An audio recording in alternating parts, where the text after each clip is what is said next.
Hello and welcome to the Granite Spotlight, a short, focused conversational series where I highlight entrepreneurs, coaches, and creators who are building meaningful work and choosing their lives intentionally. I'm Sean Bradbury, life coach, speaker, and founder of Grounded in Granite. Today, I am joined by Darlene Morant. Darlene is a confidence coach, keynote speaker, creator of the Jumpstart Confidence Experience, and host of the podcast Sit and Spill, helping women rebuild self confidence after loss, life transitions, and seasons of starting over. Through practical mindset shifts, truth based affirmations, and the power of tiny, consistent actions, she equips women to stop waiting for confidence and start living it every day. As a sought after speaker and podcast guest, Darlene inspires audiences to discover that their greatest setbacks can become the foundation for their strongest comeback. Darlene, welcome to the Grant Spotlight. Thank you for having me. And thank you for the introduction. Whenever I hear it, it still brings cold sea bumps on my arms. I truly love the way it ends with the strongest comeback from the greatest setbacks. I think that's one of the best intros I've had so far. So that's amazing. And I also want to say I did meet Darlene a few months ago. We were both keynote speakers in a summit. And I'm really looking forward to diving deeper today and getting to know her more. So, Darlene, if you could share with us a brief version of your story and what led you to what you're building today. Oh, sure. Thank you. Such a loaded question right off the bat. I came into this work over years of my own experience. And what I have found is the years of me going through a divorce after a 15-year marriage, 4 C-sections in 5 years, 2 bankruptcies, surviving those. And then in the most recent past, having gone through the traumatic loss of my partner has shaped me into continually seeing the glass half full and continually wanting to help other women just be able to smile. I mean, because sometimes life tends to beat us down. And so that is what has impacted my work the most over the years, my experiences, and just being able to vulnerably and openly share them with others at a deeper level. No, I love that. And it sounds like, I mean, you've been through so much. And once again, I knew of your loss and I'm truly sorry for that. Thank you. Um, how would you say that? How long did it take for you to get that smile to be like, life happens, things are going to happen, and I'm just going to embrace it and move forward. Well, my personality is one of sun. As you can see behind me, my signature color is orange. My entire life, even through its challenges, I've been able to don a smile. So I ended up using my smile as part of my way to open up to people and part of my way to be approachable to people. And that has always been a strength for me. So sometimes I've joked in the past that if it's during a really trying time and you see me smiling, it probably looks like an insane type of smile. But in all honesty, it's always genuine. And if I'm unable to smile, then I cry. But having a smile and being able to have it be the first thing that people see has been helpful in my work. I don't think enough of us smile often because we're carrying so much of what's happening on our shoulders that we don't project it to our face that maybe we're having a decent day. And it's an effort, but it's intentional. No, I like that a lot. There's a lyric from a song. I can't remember what the song is called, but the opening line is "Disarm you with a smile." And I always love that line, especially later in life when I was doing this kind of work. I'm like, wow, that really resonated with me. And to your point, a lot of people, we don't smile at each other a lot. And Mm-hmm. I think the moment that you smile at somebody, sometimes they don't know how to react to it. I think I don't know. What are your thoughts? Sometimes they don't. I agree Yeah, with you wholeheartedly. Sometimes they don't. They look at you like, okay, what is there to smile about? And that you can see that that's the look on their face, then it creates some type of ease, I think. Nobody I wants to definitely be think. frowning all the time.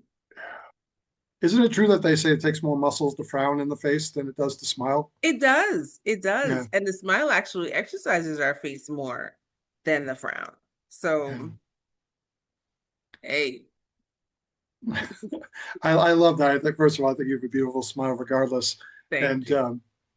I think that is one way to, like I said, disarm someone, feel someone feel comfortable, is just to welcome them in with that smile. Um, so you said you help women. Is there a certain age bracket that you help women? Well, I'm a Gen Xer. So women that are 35 and up, 50 and over tend to be in my wheelhouse. And that is because one, it's the woman that I am, you know, and two, I find that these women have gone through some hardship. They've gone through some joys, they've experienced some wins, some losses. And so we can communicate on a more broad level of the things that we've gone through. We've raised children, we've buried parents, we've buried spouses, we've had um, some wins in our careers, we've transitioned to a couple of careers. And that tends to bring out either the best or the worst in some of us. And I'm always open to having a conversation that says, listen, I'm smiling today. I was crying yesterday. This is why. And why I choose to smile today instead of cry is this, right? And we discuss it. And sometimes it only takes a moment for those women in that age range to take off the armor, peel it off, if you would, so that they can just bring their shoulders down a little. We carry too much and put too much pressure on what it is that this life is offering. Yeah, I definitely agree. We all have that armor that's to protect us, but then it protects us too much at times and doesn't allow the vulnerability for us to come out. 100%. Now, out of curiosity, would you say that women have equal thicknesses of armor to men, or is it like more of a case by case basis? We um, women women's armor, I think, is more easily pierced. Men's armor, what I have found with some of the men I've experienced, come from a lot of a lot more protection. Women sometimes come from shame and not wanting another woman to think less of her. Mhm. I think sometimes men, their walls get so thick because they're not only hiding from some of the things that they've been portrayed in society, but they're also hiding from themselves, and they're hiding from their mothers, and they're hiding from their sisters, and they're hiding. And so it's harder to reach them. However, in recent times, men have become a little bit more vulnerable. They've been showing a little bit more openness to wanting to be softer, if you would. And that word is not said in any connotation that men are not hard, because sometimes that can go left, right? But Yes, you could definitely go left real easy. There's definitely a connotation that that's just not a manly thing to say. So sometimes there needs to be a little reframe there of picking the right words, if you will. yeah, Um, so do you find a lot of the women you work with, they are at a hard time being vulnerable? a lot of women, I find, after I went through years of being in a marriage where I wasn't speaking up, and, having the 4 children in 5 years and only talking to children for most of my day, I started to lose a little bit of my mojo or my confidence or who I knew myself to be. And so I found that the women that I work with, I think they go through a lot of that. We spend so much time wanting to be there for everybody else and be at our jobs and be great at our careers, and we lose the impetus, we lose the that drive to be ourselves because we're trying to be everything else for everyone else. And I find that being able to work with them, it brings us more to, it brings me more calm to be able to say, this is who I am, take it or leave it. I'm not for everybody. However, I'm fine. I really like that you said that I'm not for everybody, because I think a lot of times being a formal recovering people pleaser, you want to be something to everybody, right? But then you're not being yourself, you're not being authentic. And Absolutely. that authenticity actually figures out, who am I supposed to be around? Who am I not supposed to be around? And it's okay. It's okay not to be liked by everybody. And that's something I took a while to learn myself too. Um, do you find, like, I understand, like I'm a single dad. I've been a single dad for 6 years now.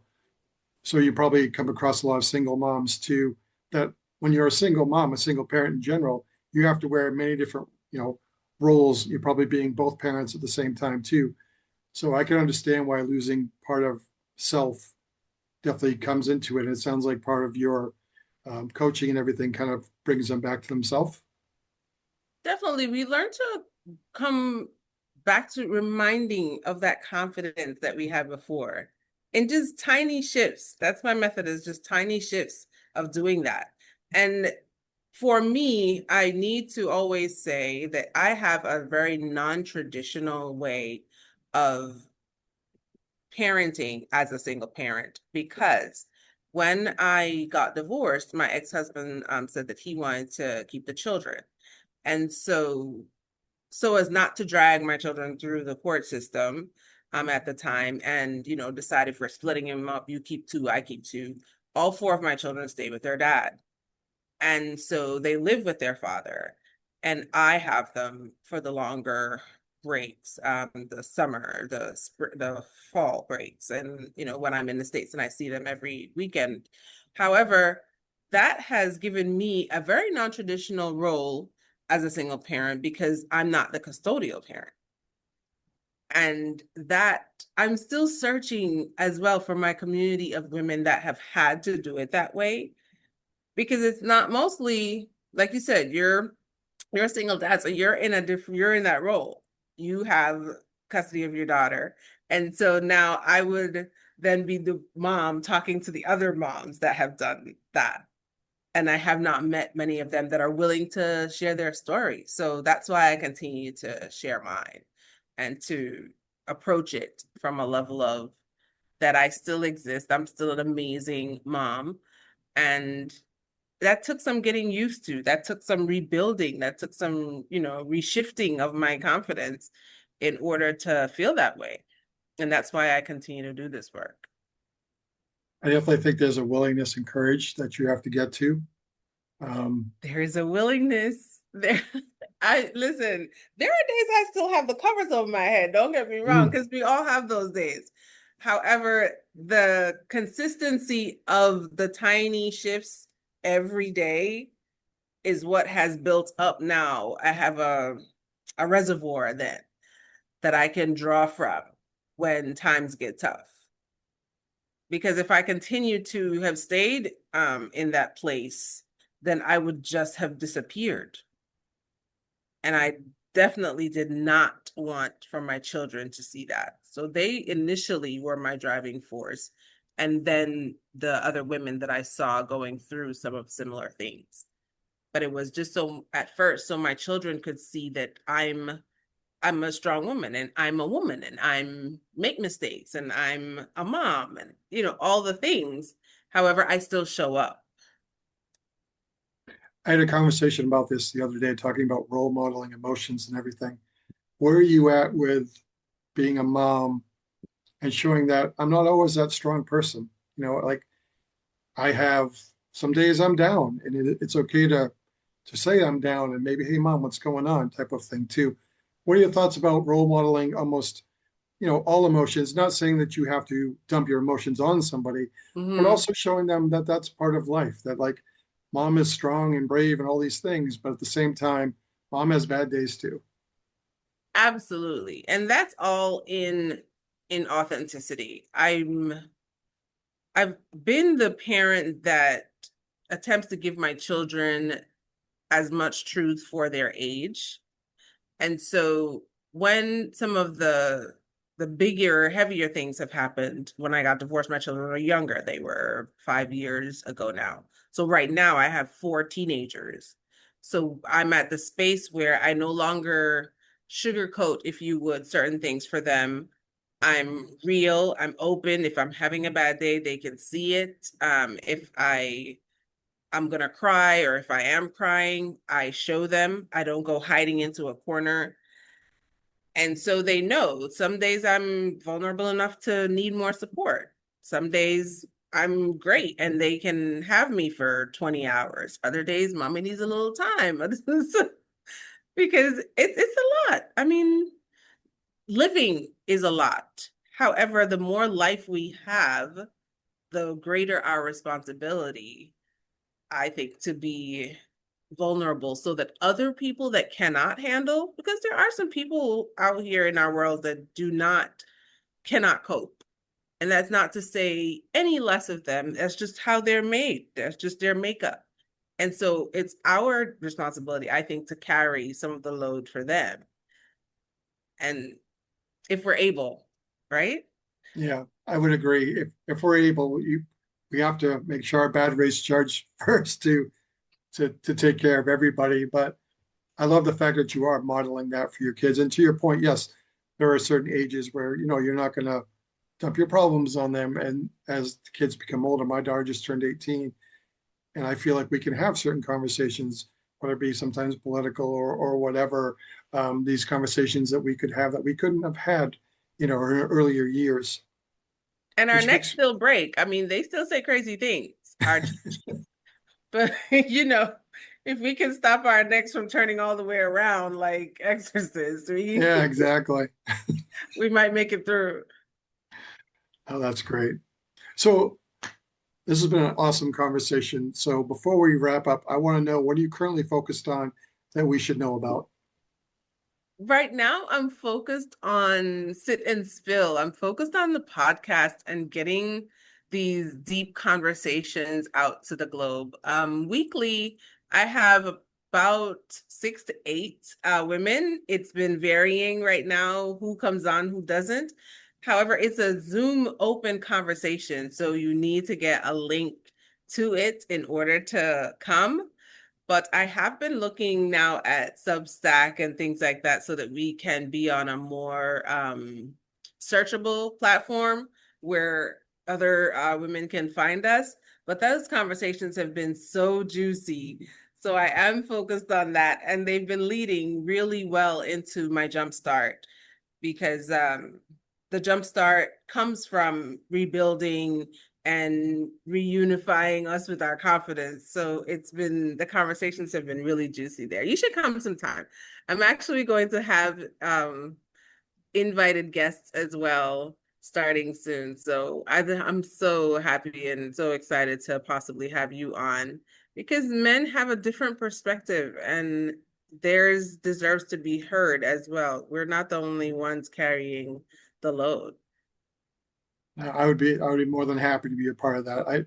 Yay. Before the recording, we were talking about that we both really love deep, conversations, meaningful conversations that kind of move the needle. And these are the conversations that people, I don't want to hate to say need to hear, but they're important conversations.